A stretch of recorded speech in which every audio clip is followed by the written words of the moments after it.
Cher parrain, vous êtes-vous déjà demandé ce qui arrive à la boîte de votre ruche quand vous la renvoyez? Exactement. Ici, chez Vilpinen Partner, nous nous assurons du bien-être de vos abeilles. Car les abeilles sauvages doivent faire face à divers dangers. Mais reprenons au début.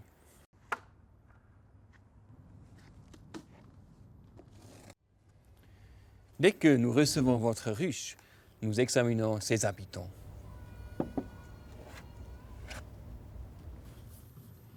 Souvent, on ne voit pas à l'œil nu si un nid d'abeilles se cache au fond de rayons.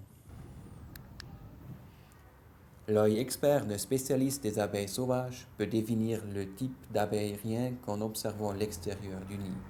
Nous ne sortons que les nids des abeilles maçonnes rouges et cornées.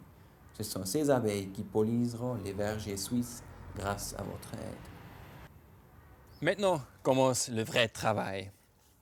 Chaque rayon doit être ouvert à la main. Pour ça, il faut 2 mains habiles et un couteau pas trop aiguisé. Ne vous inquiétez pas, les abeilles ne risquent rien. Elles se comportent avec nous comme avec leurs ennemis naturels, par exemple les oiseaux. Elles laissent toujours le premier espace du rayon vide.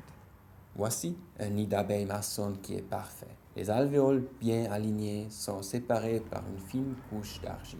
Dans la partie avant du nid, on trouve les cocons mâles, alors que dans la partie arrière se trouvent les cocons femelles.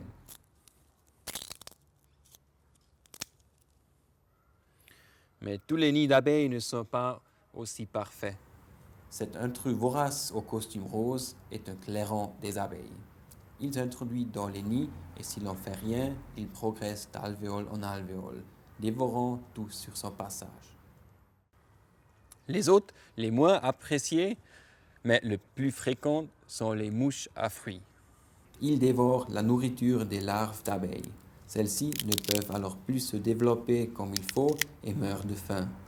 Ils se reproduisent extrêmement vite et présentent donc le plus grand danger pour les ruches d'abeilles sauvages. Environ 2/3 de tous les ruches sont infestées par cette mouche. Si l'on ne fait rien, ces parasites prennent très vite le dessus sur la population d'abeilles. L'acarien fait partie des parasites les plus répandus parmi les abeilles sauvages et est aussi connu des abeilles à miel. Heureusement, il ne s'agit pas de l'acarien varroa, mais d'une variété que l'on peut éliminer assez facilement à l'eau. Alors que les cocons sont libérés de tous les parasites, ils sont disposés soigneusement pour sécher. Ensuite, les cocons d'abeilles maçonnes en bonne santé sont placés dans un carton pour hiberner. Une fois les abeilles maçonnes ont commencé à l'hibernation, nous remplissons votre ruche avec de nouveaux roseaux et la renvoyons avant la fin de l'hiver.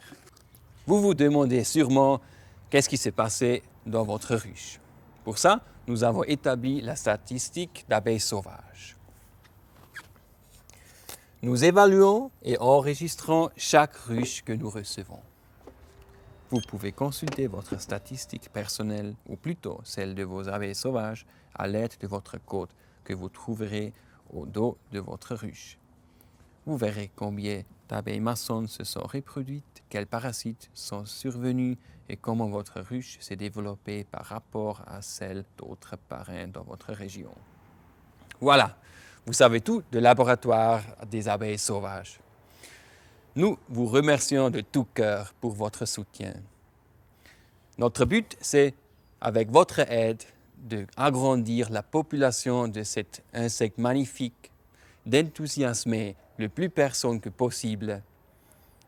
Donc, dans 20 ans, nos enfants ont toujours le plaisir de mordre dans une pomme suisse comme celle-ci.